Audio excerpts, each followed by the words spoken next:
Hello, beautiful people. It's Sindafam. Welcome to the channel. Today we're back again with another video. This is from Candace Owens, and this is about Diddy trial. We're gonna check this together, and all of your thoughts and your contribution in the comments below. Let's dive right in. Start now. Diddy case, honestly, when you did your video speaking about Jonathan Odie, I was very plugged into that because I had read through Little Rod's case. Everything Little Rod has said so far has checked out. Little Rod, in case you guys are not aware or haven't been following this case, he was the producer who initially filed the lawsuit against Diddy. This came after Cassie's lawsuit, which virtually went away overnight because she settled. And he detailed very much what looked to be a blackmail operation. He named a lot of names, talked about pink cocaine, drugs.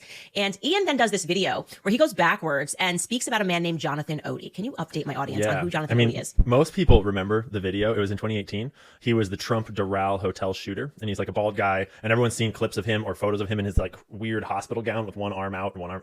And he like went into the Trump hotel in Doral and shot a gun in the air a bunch of times, not at anyone, and then like took over the lobby of the hotel and draped a giant American flag over it. Very like bizarre behavior. And then got into a shootout with police, got shot, ran away, surrendered, this whole thing. And it turned out that once he got, apprehended and taken in, there's this video that went on the internet that was from his like medical examination or something, but it's like a 30-minute video that a lot of people saw at the time, but everyone kind of forgot about because he was clearly insane. He was making bizarre claims, like he was Diddy's sex slave and that Diddy had forced him to have sex with his girlfriend Cassie and that he had contracted an STD from them and then had sued. And then he also talks about like the black boule and the Illuminati playing cards, and he's like trying to warn Trump. Apparently the whole ordeal was him trying to get Trump's attention so that he could save Trump from the Illuminati. Which is incredible. We do have some clips from that video that this man who looked like he escaped from an insane asylum was saying, among very many other things, that he was here to rescue Trump. They were going to try to assassinate Trump. He saw it in the Illuminati card deck, is what he said, that he was a sex slave, and he's trying to expose this whole drug operation. At that time, nobody knew anything about Diddy and Cassie and all of this stuff that's coming out right now. Skylar, what clip should we play first? I think just play any one of these clips that you have. They're all good. They're all good, from Jonathan Odie. Yeah, sure. Let's play a montage. Do you know Sean Combs? Puff Daddy? Yeah. P. Diddy, whatever you call himself these days. Yeah, go ahead. Yeah, he's part of what's called the Boule. The Boule is a branch of the Illuminati. Okay. And it's the black people. I had a settlement with Sean, okay? And he belongs to that agenda. That's why he's so famous. They land all the contracts. It's his attorneys. I had sex with Cassie and Sean. Basically, he would masturbate and tell me what to do with Cassie. I had like 15 encounters, and I heard a lot of business. Because what they would do is Sean talks a lot on the phone and on the TV with speakers and stuff, and I was like a sex slave. The hip hop agenda is an agenda to move drugs all over the United States. You need to inform the DEA. They move all the dope, on private jets, which don't get screened by customs, by the inside the United States. So everything he's saying about the relationship between Diddy and Cassie ended up being verified and true and sounded insane at that time. He also says that Diddy's a member of the Black Illuminati and that he would hear him on the phone discussing matters. And the biggest thing is saying that there's a hip hop agenda, and essentially they create these guys and enrich them, because really what they're doing, and in further parts of this video on behalf of the feds, is that they're moving drugs throughout the United States. Yeah, that they're trafficking. He implies very large amounts of drugs. Like I would assume bricks and bricks and bricks of drugs on their private. Before we go on, let me just say this. Part of what people don't understand is majority of the time when somebody comes to say something, people don't listen. People be like, well, they're not going to listen because it sounds insane, or it's not from their own or the same political view. Why is it that people automatically just label people to be insane? Like literally, for me, this is how I operate, and I know it's different for different people.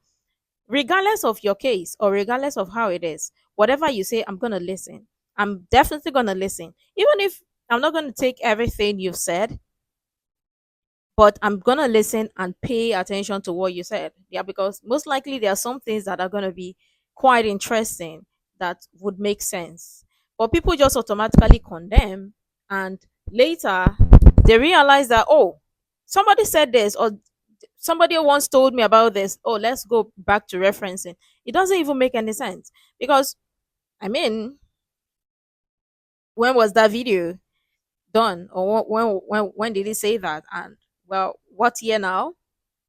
So turned out to be jets. And that got me thinking. And I started further parts of this video on behalf of the feds is that they're moving drugs throughout the United States. Yeah, that they're trafficking. He implies very large amounts of drugs. Like, I would assume bricks and bricks and bricks of drugs on their private jets. And that got me thinking. And I started looking up which celebrities own private jets and how far can their private jets fly. And a lot of them do own private jets. Jay-Z's private jet is like famous or noteworthy because it has a very long range, so it can fly international, intercontinental. And so that's interesting because when you do start to look into how private jets get treated at airports and stuff like that, I mean, I'm no expert. I've never been to these private jets, but there's a lot of loopholes that are available. And you could definitely imagine that being a pretty smart way to do such a thing. Right. Yeah. We have a lot of history of both the feds and, say organized crime that works in the music industry, trafficking drugs. And I've never really quite understood why Diddy's fame has lasted this long, why he is so wealthy, how he's doing all of these extravagant things. Like, genuinely, I've never really quite understood it. And it's just interesting because when three things that seem so crazy end up fact checking true. He also mentioned in this, we didn't show this clip, but he mentions pink cocaine. Yeah. At that time, no one knew what he was talking about. Suddenly, Lil Rod's lawsuit is speaking about that exact same drug that he's saying is a combination of all sorts of drugs like MDMA and cocaine. And again, all of this is allegedly, but he says that essentially that's what Diddy is giving out at these parties that has people that is so high, rather. And then another piece of this, which we didn't show, which he said at that time in terms of saving Trump, was he says that he saw in the Illuminati card deck that they were going to try to assassinate Trump. Again, what year was this that Jonathan Odie was arrested? That was 2018. And we can also now confirm that he was indeed a sex slave to Cassie and Diddy because he's testifying at this trial, which is insane. Is he? Oh, I'm sorry. Cassie was asked Cassie questions. testified about him. Cassie testified about him and was asked questions and confirmed. I want him to take the stand so bad. So what's going on Right? here, Ian? How can everything he say, he just knew Trump was, what is an Illuminati card deck? Yeah. And you're going to stop calling everybody conspiracy theorists because there's just no way. There's just no way Well, this the thing happens. that's really fun about that interview is that it's pretty clear from his, when you listen to the whole thing a couple times because of his crazy accent, it's hard to tell.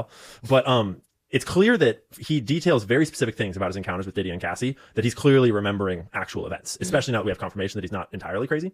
But then there's also an element where he says a few times that he also did research online to sort of put things together. Because some things he's talking about how I overheard it on the phone. I overheard it while I was there. And other things, it's sort of more like, I figured this out, or I pieced this together. And so there's an element that's really fun in my mind of tinfoil where it's like, I presume that part of what he says in that interview is actual experiences that he had, and part of it is him sort of piecing things together from online like 4chan style research, and you don't necessarily know which is which, but we're starting to get we're starting to get confirmations of some of them, right? And other ones seem more plausible and other ones are more like, I don't know. He also casually says in his interview that Tupac is still alive and he's in Cuba. Drops it out of nowhere. And that's been a major conspiracy that Tupac's still alive. I've never looked into that one. I just want to be very clear, but because I'm going back and I'm thinking it's just strange that everything this man said, or too much of what he said, has fact checked true, which seems so bizarre. That another very bizarre claim he made that Tupac's alive is in Cuba and he's just like chilling and saying that. It just kind of gets you thinking about all sorts of other things. What is reality? All sorts of other things. What is reality? I also, while we're on the Black Boule thing, that Jonathan Could you describe, by the way, because when you Boule. actually brought up the Black Boule, I had no idea what that was. I don't know a lot about it, and I think that there's a lot of versions of it. As like, I think it's like, Vatican conspiracies go all sorts of different directions. The Jew conspiracies go all sorts of directions. And the Black Boule, I think the understanding is that it traces back to like the black nobility and one of the royal families. I think there might be a Wikipedia. Yeah, there is. And so it that in modern times, there's lots of different takes on it, but the theory is that you sell out your own. And so the Black Boule, my understanding is that they are sort of the black people that sell out the other black people on behalf of, the Illuminati or the guys controlling the world. And LeBron James does have a gigantic back tattoo of the crest, like the symbol itself of the Black Boule. Very, very literally the exact image. Or it's his chest, I think. It's I think it's on his chest. I think I saw that in your video. And so that's interesting that he's saying he's a member of this, especially as we're now learning so much about what took place at these Diddy parties. And I want to be clear here. We can't really discuss Cassie's testimony because I try to keep this show family friendly and I just There's can't. Not a single piece of that is. That is, right? I can't read anything about these transcripts. Suffice it to say, they were into just the most debased, disgusting sexual stuff that you could possibly imagine. She was very clear that she was high on drugs throughout a lot of it. I completely believe that based on what we've learned from Little Rod and learned from other people, including this guy, Jonathan Odie, that was definitively one component of this. But it's interesting that we're talking about the idea of these people selling out the black community on behalf of somebody else, because there are some. Yes, see, crazy things indeed are happening in Hollywood. That's why you see most of them, like majority of the time, they act all the same. They act, if you've taken notes, you know that they act all the same, sing alike. Some people will say they are starting to look alike because from you see how they transition from one person to another, and next they are looking completely unrecognizable. It still brings us back to Hollywood itself needs total cleansing for good. dogs are not barking that have me very concerned in this case, because I read through Little Rod's, because there are some dogs that are not barking that have me very concerned in this case, because I read through Little Rod's lawsuit, and I very much expected that the Universal execs would be brought into this into the hearing at the very least to testify. And also the biggest person missing here is Christina Karam. Okay. Skylar, can you pull up a picture of this Christina Karam? You know who I'm speaking about. Yeah, I mean, I didn't know who you were speaking about before this lawsuit. Oh, you didn't? No, I wasn't really familiar with it. Okay, so she was all over the lawsuit, and you've had people since that have brought her up. And Skylar, I don't know, we actually wouldn't even be able to show that. And again, this is all allegedly, but this was the Ghislaine Maxwell that was always at his side. It has been alleged by people who say that they were abused by Diddy, that she was allegedly placing IUDs in women. People that have accused him of like a very aggressive form of rape have accused her of being the person that made all this happen. In Little Rod's lawsuit, he was explicit in saying that she was the supplier of all the drugs.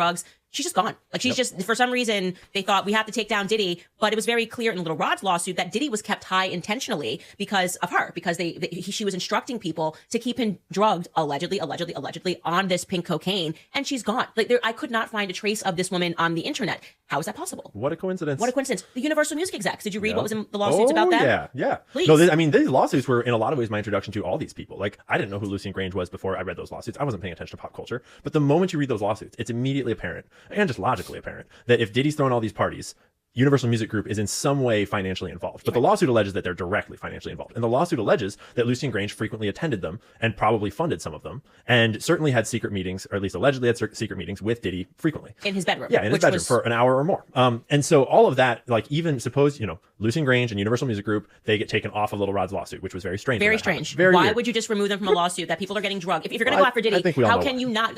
I mean, seriously. We all know why. Lucien Grange has been a very powerful figure for a very long time. Started as with a totally different name, by the way. I don't you're the one that put me on that rabbit trust hole. men that change their names, least of all 3 times. Okay, a family that goes from Goldstein to G to Grange doesn't make sense to me. And you have him at the top of the food chain, heavily implied by Little Rod that they were allowing this to go on to get blackmail on certain people, and they just disappear them. And I mean, what's the logic here? It's no understandable. Evidence. There's tapes. Little Rod said there's nothing but tapes. Tapes of everything. And that Diddy was taping the people that were coming as well. Yep. Yeah. So it's understandable that a powerful person would be taken off the lawsuit just because powerful people can get their names, protected. But in this case, like, Lucien Grange would be a star witness in any regard. Even if he wasn't guilty, he would, like, so they don't want any kind of scrutiny. They don't want anyone looking at Lucien. They don't want anyone looking at Christina. And in Lil Rod's lawsuit, he names the guy that was in charge of Diddy's computer system. He names the guy that was his tech guy that was in charge of all the cameras. And no one's ever spoken about him since. He's just gone. So I do want to encourage people, because I do view this, and I want to be careful here. I view this as a show trial. Yeah. Because most people are just looking at the names, looking at the insanity of the stories, of the things, and I can say this, like, a lot of urination was involved in what they were into. And it's so crazy on its face to think that these A-listers are involved in all of this stuff, that people are not going to go back and look at the genesis of this lawsuit. They're not going to read through what Little Rod put. That's all they want you to focus on. All they want you to focus on is the names. Or they're bringing up Justin Bieber. He says he's not involved. She's saying this person. You guys have to go back to the beginning and read, because then you will realize, if you read Little Rod's lawsuit, and you should read it front to back, okay? Because everything thus far that he has claimed as an allegation is checking out to be true. This, I'm glad somebody finally pointed this out, and Candace Owens actually does a good job, because lots of people actually did not even read the lawsuit. This is where the problem lies. Read through the lawsuit. Don't just scan to hear, because people would read it and want to summarize it to their own understanding. Read. It will not take you anything. It will not cost you anything. Read through it, because some things that you think will not make sense would make sense sooner or later. And the question is, where are all the big names? This brings us back to a particular video that I checked, where they were like, maybe this is just exactly a show, because Diddy tried to go after the big guys, and the big guys are like, oh, nope. You're not going to mess with us. We're going to mess with you. So obviously, lots of things are starting to make total sense, because where are some of the names or some of the people that were mentioned in the lawsuit? What is going on? Obviously, with everything that is being alleged of Diddy, or Diddy is being alleged of, is not the only one that, or he couldn't possibly do all of those things alone, or do all of those alleged things alone. Yet? Courtroom, and people laughed at his lawsuit when it first came out, and I was out to be true. In the courtroom, and people laughed at his lawsuit when it first came out. And I was like, I said to Piers Morgan, he's getting arrested. Oh, there's no way around this. There's too much video evidence. Little Rod has this video evidence, but there are some major dogs that are not barking here. And and they're all the most important ones. Yeah. And we we didn't mention Fahim Muhammad, who would be a pretty interesting dog to put on the stand, because Fahim Muhammad was one of the first people that we connected over. One of us made a video about him, and then the other one, I copied you. Right. And then that was the first time that that we kind of started interacting on content, and that rabbit hole started to go pretty deep. And I actually then, explain to them, because most people might not be aware. Yeah. So Fahim Muhammad, Diddy's head of security, is named in this lawsuit, and he's named in this lawsuit as kind of the fixer, the guy that makes things go away, which is already pretty suspicious. And then one of my followers commented in my comment section that, hey, that dude was Michael Jackson's head of security. So I started digging into that, and that's absolutely true. And when you do the math, Michael Jackson's head of security, Fahim Muhammad, also Diddy's head of security, he graduated college like 1 year before Michael Jackson died in his care as his head of security. One of two people that was there. It was the doctor, second on the scene, and it was him. And he graduated with a business and marketing degree with a specialty in real estate, which does not sound like head of security material to me.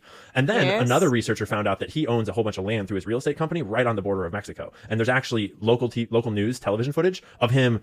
Like, he gave a gift to his son of 40 acres of this land when his son turned 13. And there's local news station footage of him taking the newscaster around the land. And like, they're like talking how they go out there all the time and have a good time. And the border wall is right there in the TV shot. And it's unreal just to think like how, like, excuse me? This is during Biden's presidency. This is when people are jumping over that border like crazy, when there's all kinds of stuff going on that border. That's not the kind of land that you want to own as a real estate development company. And then just to connect the dot, as well as when he's mentioned in a Little Rod lawsuit as the fixer, to show you how extreme what he's being accused of is essentially he's the guy you call if you shoot somebody. Yeah. He intimates this scene in the lawsuit, Little Rod, where Diddy allegedly and his son allegedly shoot some guy in a bathroom. Little Rod is as this guy is bleeding out, cleaning up, trying to help this guy. He's very close or just outside of the bathroom. Little Rod might have been in the bathroom.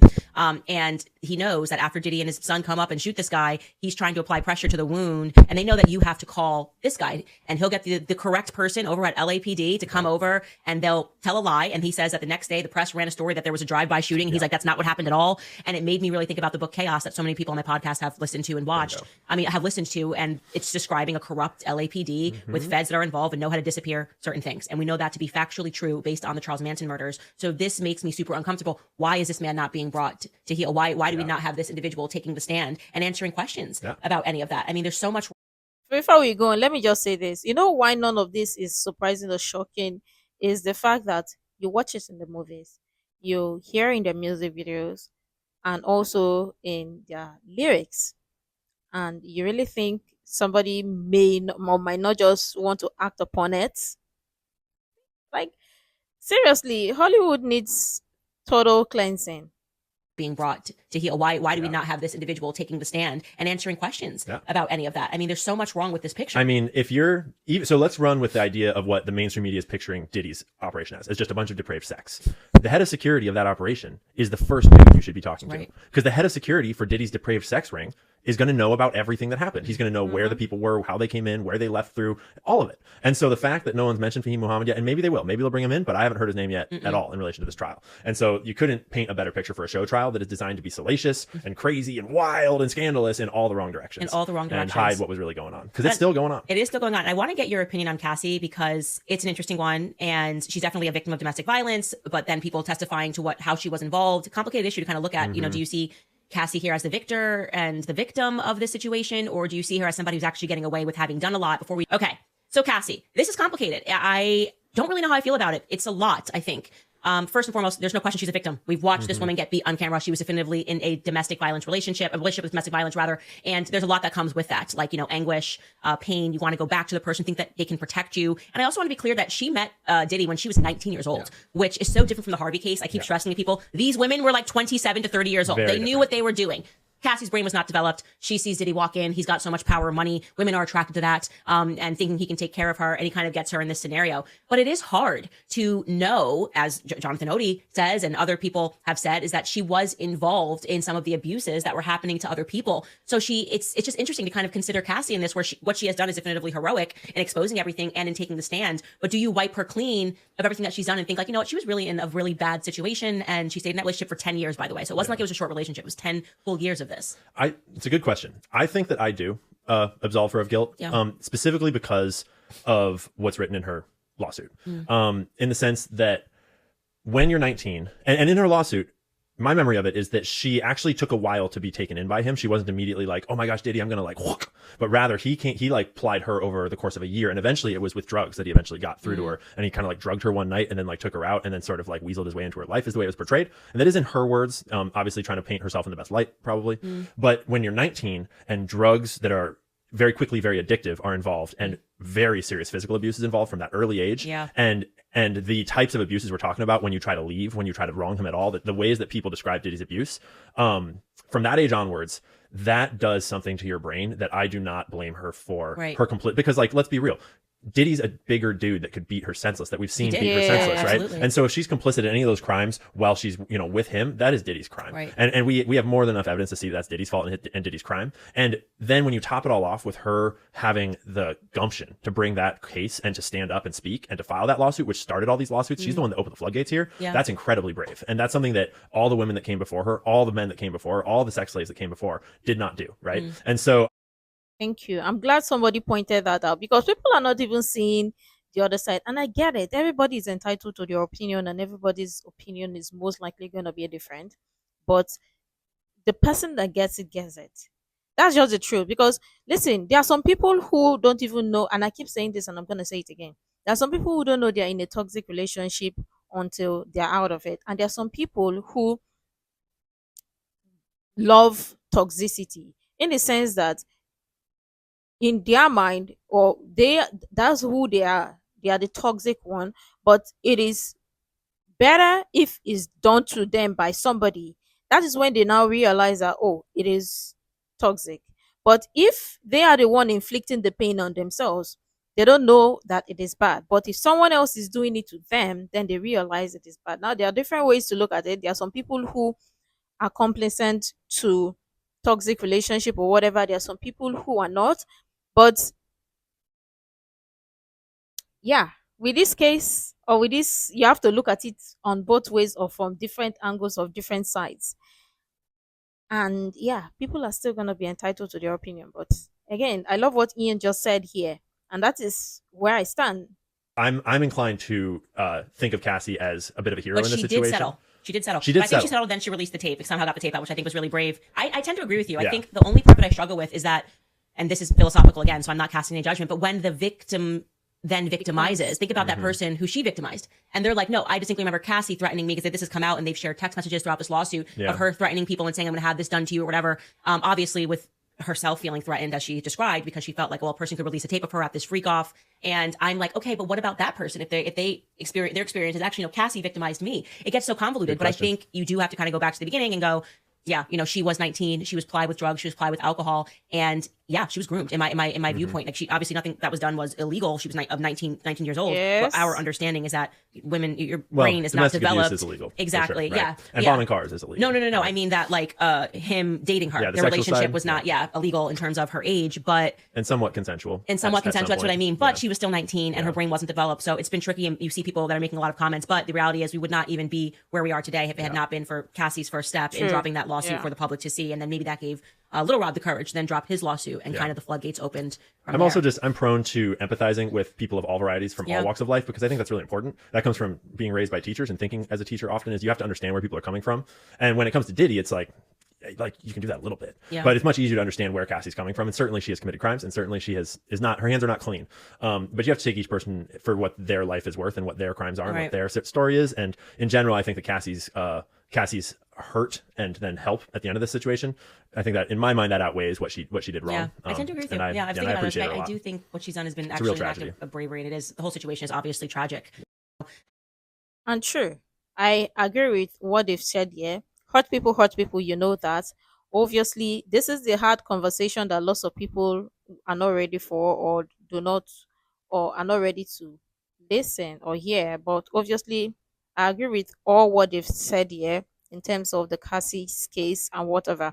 But let's also talk about some names that have been disappearing. Because you know that something about this is quite interesting. But yeah, let me know what you think. Obviously, I completely understand that people are not gonna 100% or not gonna agree with this, and it still boils down to everybody is entitled to their opinion, and everybody would see things differently from different viewpoints.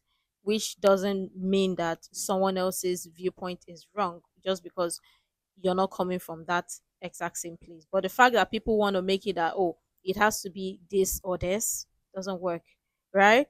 And exactly what Ian said, you have to also understand or see things from where this person is coming from, which makes total sense. That's why sometimes you don't have to be too judgmental on some situation or some cases. But when you see that somebody is doing something wrong, yeah, that's when you need to come back and say, okay, yeah, this is wrong and this is wrong. Call it out for what it is. But let me know what you think. Make sure to like, comment, share, subscribe, and all that stuff. And until next time, see you in the next video.